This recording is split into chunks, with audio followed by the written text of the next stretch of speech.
Intro. Une baisse, on a parlé, on était sur on avait expérimenté une baisse. Le Bitcoin avait atteint les moins de 30 000, n'est-ce pas? Vous vous rappelez très bien que lorsqu'on faisait l'analyse la semaine passée, le Bitcoin avait atteint les moins de 30 000, n'est-ce pas? Et on se posait la question, est-ce que le Bitcoin devait casser déjà les 30 000 pour engranger sa chute? Est-ce que c'était le début d'un dump, n'est-ce pas? Ça, c'est la question qu'on se posait. Est-ce que c'était le début d'une chute brutale qui devait se manifester? Et ça, c'était mardi passé. Alors, mercredi, qu'est-ce qui s'est passé? On a eu un bull run extrêmum, quoi. De plus de 10% pour le Bitcoin. L'Ether était monté à plus de 14%, quelque chose comme ça. Le Doge avait pris près de 22%, vous imaginez? Le mercredi, le lendemain, mercredi passé, c'était extrêmement, c'était spectaculaire à la base. C'était extrêmement spectaculaire. Et c'est vrai que le lendemain, on a eu une rechute. Et tout au long du week-end, d'ailleurs, on a pu remarquer que le Bitcoin a pris une hausse fulgurante, n'est-ce pas? Donc, le Bitcoin a pris une hausse fulgurante. Vous pouvez voir ça, je pense, si on part dans les 7 jours précédents. Vous voyez? Il y a 7 jours, c'est-à-dire il y a exactement une semaine lorsqu'on se parlait ici, le Bitcoin était au niveau des 30 000.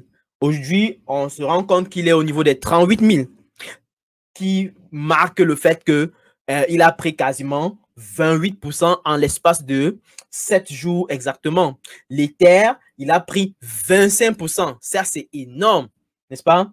Ça, c'est spectaculaire, n'est-ce pas?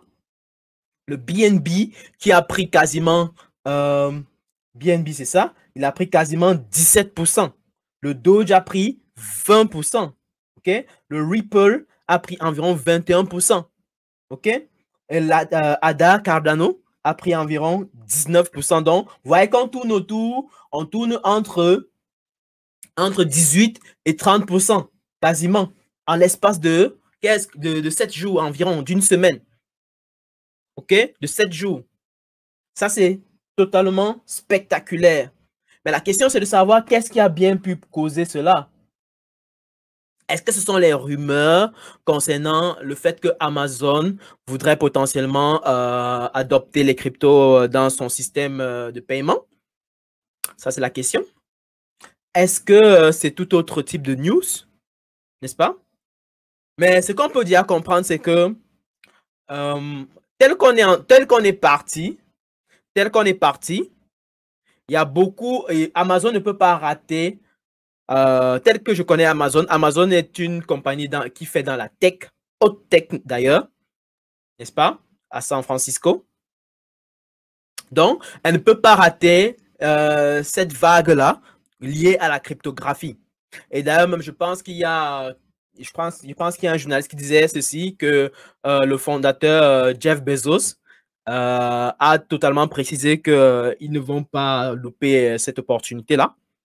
Donc, l'idée peut-être, puisque c'était une rumeur, puisque c'était une rumeur qui était liée à tout ça, à tout cet écosystème, moi je pense qu'il y a plusieurs leaders, quand je dis leader, c'est plusieurs gros poissons, disons comme ça, qui se sont positionnés par rapport à cela.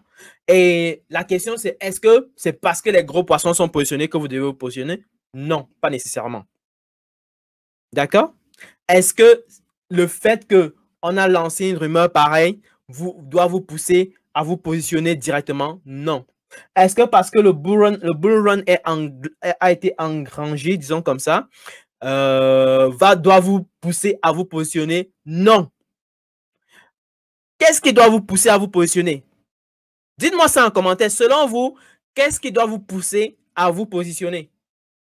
Qu'est-ce qui doit vous pousser à vous positionner? Dites-moi ça en commentaire. Qu'est-ce qui doit vous pousser à vous positionner sur le marché dès lors qu'on voit un bull run ou alors le Bitcoin reparti à la hausse? Qu'est-ce qui doit vous pousser à vous repositionner? Dites-moi ça en commentaire. Pour ceux qui n'ont pas liké la vidéo, likez-moi ça s'il vous plaît. Partagez-moi ça aussi. 10 groupes chacun. Chacun a la responsabilité. On est une famille ici. Chacun a sa responsabilité. Donc, quand vous venez, vous connaissez votre responsabilité, c'est partagé dans 10 groupes, point barre. Et puis, vous vous installez confortablement et vous prenez des notes. Maintenant, on pose la question de savoir quel est l'élément clé ou alors quels sont les éléments clés, quels sont les critères qui vous poussent éventuellement à vous positionner en bull run. Quels sont les critères ou alors quel est l'élément clé que vous devez surveiller précisément? Ou alors quels sont les éléments de manière globale? Je ne vous demande pas de détailler une stratégie de A à Z, non. Je vous demande de me dire qu'est-ce que vous devez suivre de manière générale afin de pouvoir vous positionner également sur le marché. Est-ce qu'il s'agit de la stratégie? Est-ce qu'il s'agit des rumeurs? Des news? Est-ce que c'est parce que c'est Warren Buffett qui a dit? Est-ce que c'est parce que c'est JP Morgan qui l'a dit? Alors, j'oubliais même d'ailleurs, il y a JP Morgan qui a également mentionné qu'ils vont faire all-in carrément. Donc, ils vont vraiment acheter beaucoup de Bitcoin d'un moment à l'autre. Je ne sais pas si c'est déjà fait, mais en général, quand ils le disent comme ça, c'est qu'ils l'ont déjà fait. C'est qu'ils l'ont fait depuis. OK? Quand un hedge fund vient dire que j'ai acheté, je vais acheter, c'est ce qu'il a déjà acheté en réalité. C'est pas qu'il est encore en train de tituber. Il a déjà acheté, il a déjà engagé les achats. Depuis, il est déjà positionné. C'est juste que c'est une scène. Ce qu'il faut comprendre aussi, c'est que le marché financier est une scène qui est vraiment manipulée par l'asymétrie d'informations. OK? Les marchés financiers sont une scène totalement manipulée par l'asymétrie d'information. Qu'est-ce que j'entends par asymétrie d'information? C'est le fait que nous soyons des participants d'un échange, mais nous tous, nous n'avons pas tous la même information. Le fait que je n'ai pas l'information peut peut-être faire que tu aies un avantage sur moi. C'est ça qu'on appelle asymétrie d'information. Le fait que je n'ai pas la même information que toi peut faire que tu aies un avantage sur moi en termes d'échange. D'accord? Donc, comprenez une fois pour toutes que les marchés sont drivés par de l'asymétrie d'information. Donc, quand JP Morgan vient dire qu'il va faire all-in sur le BTC, posez-vous la question, est-ce qu'il ne l'a pas déjà fait? Est-ce qu'il ne l'a pas déjà fait? Qu'est-ce qu'il gagne à venir nous dire ça? Qu'est-ce qu'il gagne à venir dire aux gens que je vais faire all-in? N'est-ce pas? Qu'est-ce que JP Morgan gagne à venir vous dire? Qu'est-ce que Warren Buffett gagne à venir vous dire à vous donner ce type d'informations? Posez-vous toujours les bonnes questions. OK? Donc, ça voudrait dire quoi? Ça voudrait dire que vous, en tant que trader, en tant qu'investisseur, vous devez toujours être malin. Vous devez être malin.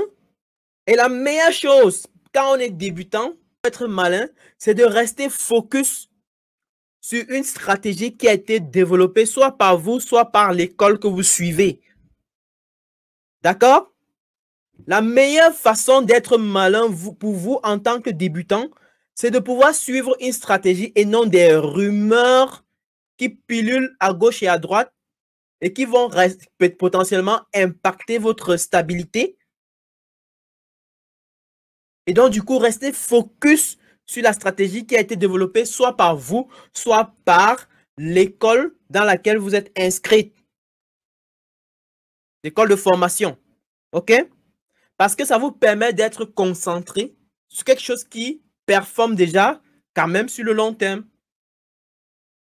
Et non de pouvoir jouer au petit malin avec ce que les gens disent. C'est pas parce que le DG de MicroStrategy va venir vous dire qu'il a acheté que vous devez acheter. C'est incroyable que les gens tombent dans ce genre de comportement-là. C'est incroyable. Donc, désormais, les amis, c'est pas parce que MicroStrategy, son DG vient vous dire que j'ai acheté encore pour 1 million que vous devez vous permettre d'acheter. Vous n'avez pas les mêmes marges. Vous n'avez pas les mêmes capacités de supporter les baisses. Vous n'avez pas les mêmes capacités. Donc, prenez ceci en compte désormais pour ne plus tomber dans les pièges bidons. Très bien. Donc, nous voyons très bien qu'il y a une hausse. Donc, on a potentiellement deux news qui ont éventuellement impacté ceci. Je pense que la première news est liée à Amazon. La deuxième news c'est lié à JP Morgan, je crois. Donc, c'est les seuls que j'ai essayé de fouiller pour voir un peu de mon côté qui pourraient éventuellement avoir touché un peu le marché. Donc, c'est les seuls potentiellement.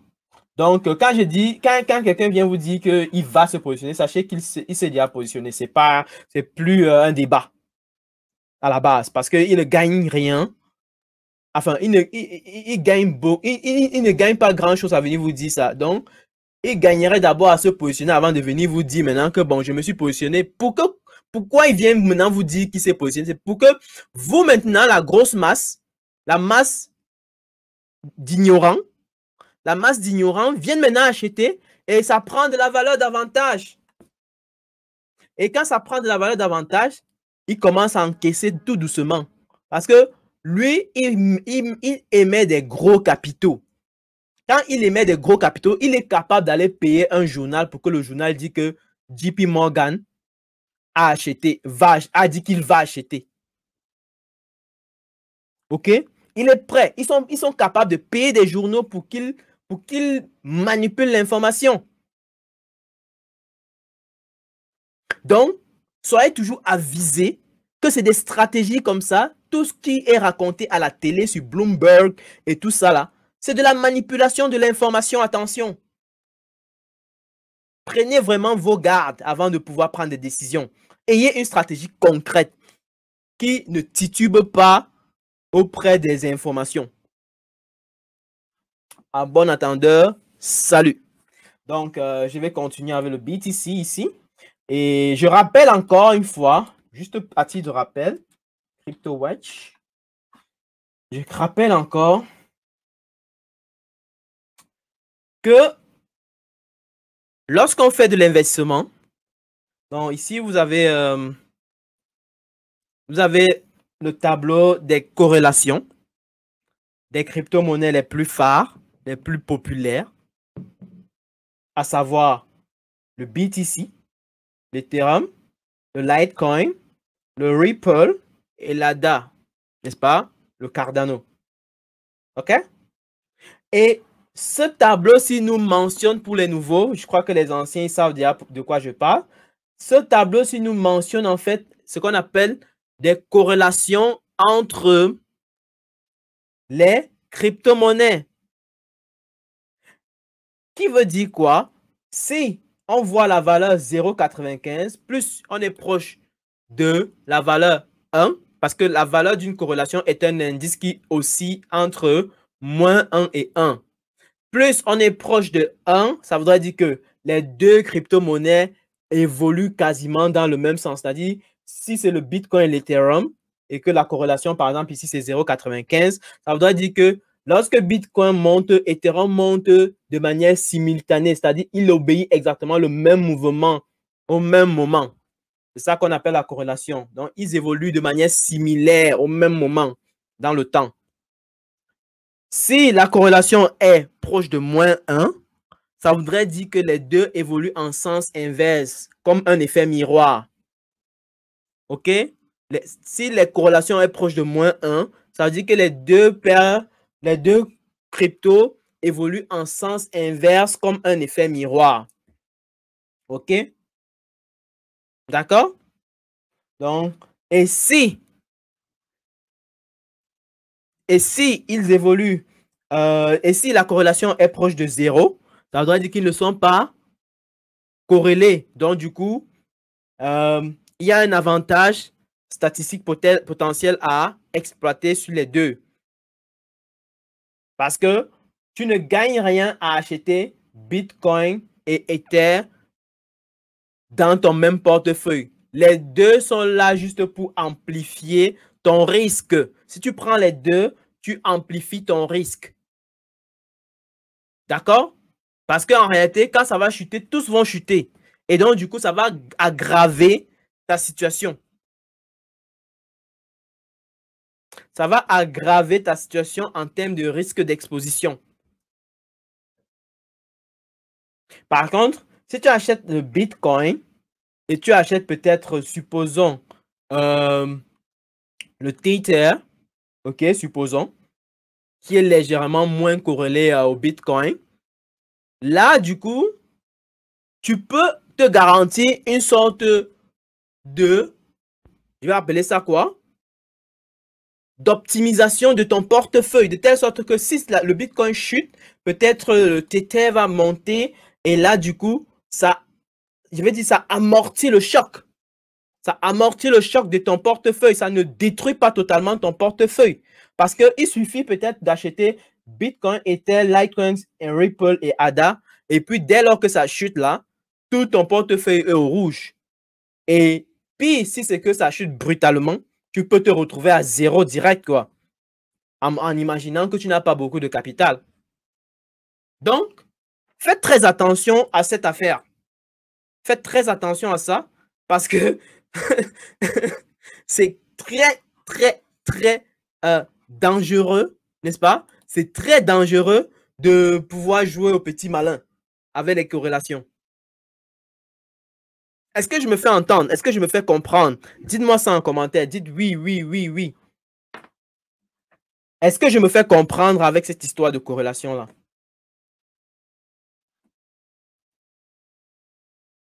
Est-ce que c'est clair pour les corrélations? Répondez-moi en commentaire en disant oui, oui, oui, oui, oui.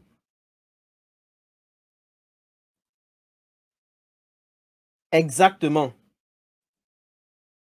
Exactement. Voilà. Maintenant, revenons à notre BTC. Qu'est-ce qui se passe avec le BTC? Ce qu'on peut remarquer, c'est que le BTC est venu toucher les 40 000. N'est-ce pas? Le BTC est venu toucher les 40 000. Donc, je vais agrandir. Le BTC est venu toucher les 40 000. Ça a été un moment intéressant.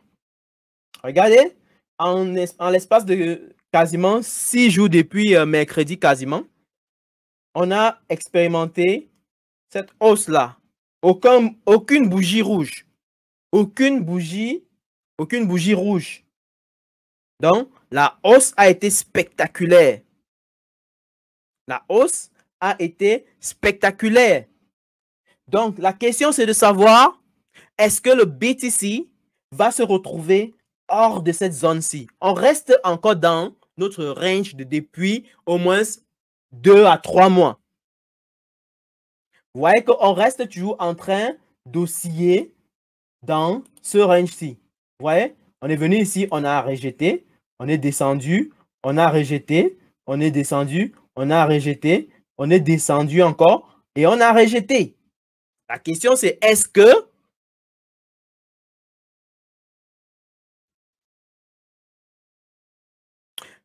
que le BTC va devoir casser le niveau des 40 000? N'est-ce pas? Est-ce qu'on va casser? On ne sait pas. N'est-ce pas? On ne sait pas. Est-ce qu'on va encore continuer avec les oscillations? On ne sait pas. La question, c'est de savoir, en fait, le plus important pour nous, c'est de placer nos scénarios en jeu. C'est-à-dire, on doit avoir en moyenne 2 à 3 maximum en termes de scénario. C'est-à-dire, j'ai mon premier scénario qui dit, si je casse ici à la hausse, alors j'attends un pullback. Et quand le pullback se forme, c'est là où j'achète pour profiter de la nouvelle vague haussière. D'accord? Ça, c'est mon premier scénario. Deuxième scénario, c'est que si on casse vers le bas, là on est ici en bas. Attendez. Là, si on redescend, n'est-ce pas? Si on redescend, alors je vais maintenant envisager le second scénario. Donc, il faut que le prix se rapproche déjà d'abord de cette zone de 29 000 ou de 30 000 pour envisager le second scénario. Vous n'avez pas besoin de calculer les corrélations. C'est un calcul statistique. Vous avez juste à venir sur CryptoWatch. OK? Vous avez juste à venir sur CryptoWatch et puis vous avez les informations relatives aux corrélations. On n'est pas ici pour faire les mathématiques. On s'en fout des mathématiques carrément. OK? Mais on doit être capable d'interpréter l'information renvoyée par cette mathématique-là. C'est ça qui nous importe. Parce que si on les néglige, on est peut-être en train d'échapper à un aspect d'une analyse qu'on devrait intégrer. OK? C'est ce que j'essaie de faire savoir ici. Il y a Armand qui dit l'explication sur la corrélation est comprise, mais docteur, ma compréhension est celle de savoir comment déterminer cette corrélation afin de prendre une décision sur le trade. C'est ça que j'ai dit. Tu n'as pas besoin de déterminer, de calculer la corrélation. Tu as besoin de CryptoWatch Correlations. J'ai mis le lien sur le chat. Vous avez vu. J'ai mis le lien sur le chat que vous pouvez explorer pour pouvoir à chaque fois checker. Si la corrélation est proche de 0 entre deux crypto-monnaies, c'est là où vous pouvez les intégrer dans votre portefeuille. C'est mieux comme ça. OK? Si la corrélation n'est pas proche de 0, si c'est proche de 70, il faut faire attention. Parce qu'il y a des chances que vous vous retrouvez dans des situations lamentables, des situations désastreuses. Pire encore si vous n'avez pas assez de capital pour pouvoir supporter les marges. Donc, prenez le soin de toujours prendre en compte ce genre d'informations parce que c'est ça qui détruit les portefeuilles au maximum. Beaucoup de gens, vous allez voir même d'autres vidéos des gens qui disent qu'il faut trader, il faut mettre tout ça parce que quand ça sera corrélé, tu profites de tout à la fois. Mais c'est insensé carrément. C'est insensé carrément.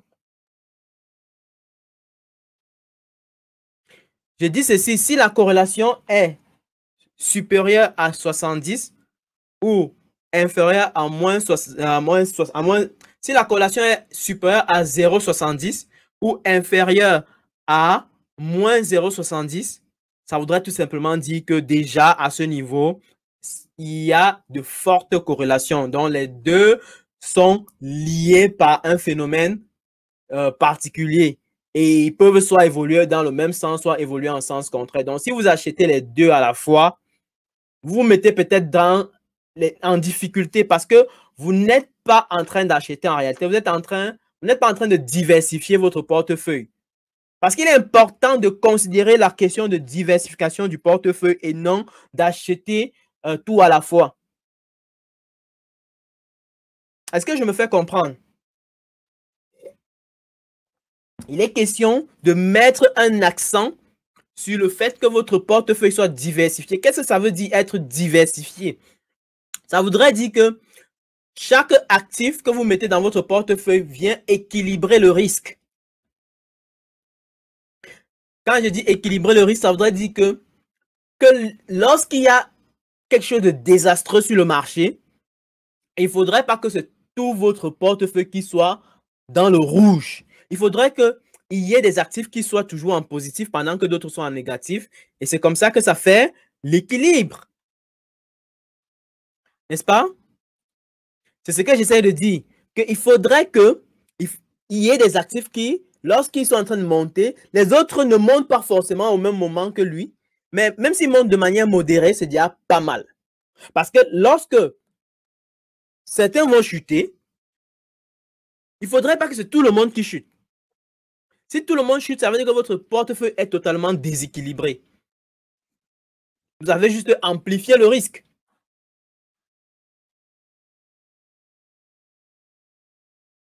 OK? Est-ce que c'est clair pour tout le monde? Est-ce que c'est bon? Parce que ça, c'est important. Et c'est ça une raison pour c'est l'une des raisons pour laquelle les gens sont en train de perdre de l'argent, ils ne comprennent pas le pourquoi. Beaucoup de gens sont en train de perdre de l'argent, mais ils ne comprennent pas le pourquoi du comment. Or, les choses sont devant leurs yeux. Ils achètent des choses qui sont corrélées et donc, du coup, ils sont juste en train d'amplifier le risque et non en train de diversifier le risque. Voilà. Donc, revenons. On était sur le Bitcoin. On a dit, premier scénario, c'est que si ça casse à la hausse, n'est-ce pas? On attend le pullback pour saisir à la hausse. OK? Donc, voici notre pullback qu'on a envisagé. Donc, si le prix revient jusqu'au niveau des 30 000, on peut maintenant envisager que ça pourrait potentiellement casser à la baisse.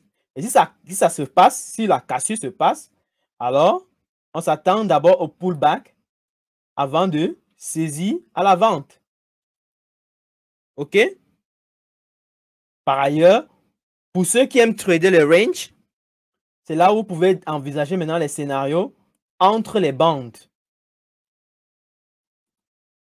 D'accord? Est-ce que c'est clair pour tout le monde? Ceux qui font de l'intraday, ils peuvent envisager des scénarios entre les bandes. Ceux qui font de l'intraday. Ceux qui ne font pas de l'intraday, ce sont les deux scénarios hors bande qui les concernent.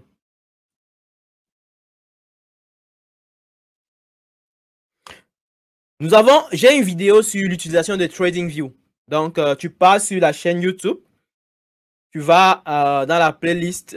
Il y a plusieurs playlists. En fait, tu vas dans l'option playlist. Tu vas voir la playlist des plateformes de trading. Donc, tu vas devoir retrouver la vidéo. Maîtriser TradingView de A à Z. OK? Ensuite, dis-moi en commentaire si tu as des questions. Si tu as des questions, je pourrais revenir sur certains sujets que j'ai pu évoquer au cours de la vidéo. Donc, il y a des éléments tels que les corrélations que je pourrais revenir dessus. Il y a des éléments tels que le RSI que je pourrais revenir dessus. Et j'ai préparé une vidéo à ce sujet. Et aussi, il y a d'autres éléments que j'ai bien pu évoquer, que je pense bien revenir dessus de manière beaucoup plus profonde. Mais dis-le-moi aussi en commentaire ce que tu aurais voulu que j'aborde tout au long de ce contenu. Aussi, je t'invite également à t'abonner si tu ne l'es pas encore, à partager avec la communauté, à cliquer sur la cloche de notification afin de ne plus rien rater des nouvelles publications que je pourrai faire sur la chaîne. Par ailleurs, j'ai également écrit un bouquin qui résume en fait les 6 leçons principales que j'ai pu identifier tout au long de ma carrière de trading. Ceci te permettra d'identifier en fait les erreurs communes que l'on a l'habitude de commettre lorsqu'on débute en tant que trader sur les marchés financiers. Et donc du coup, ça te permettra d'anticiper sur ces erreurs-là et de raccourcir ton processus d'apprentissage. Donc je t'invite à aller en description de cette vidéo. Tu cliques sur le lien qui est en dessous de la vidéo, qui va t'indiquer bien entendu de pouvoir télécharger ton bouquin. Tu insères ton prénom et ton adresse email et tu pourras donc recevoir ton e-book gratuit et ça me ferait vraiment plaisir de pouvoir recevoir des retours de ta part par rapport à cet e-book. Donc, on va se dire à très bientôt pour une prochaine vidéo. Ciao!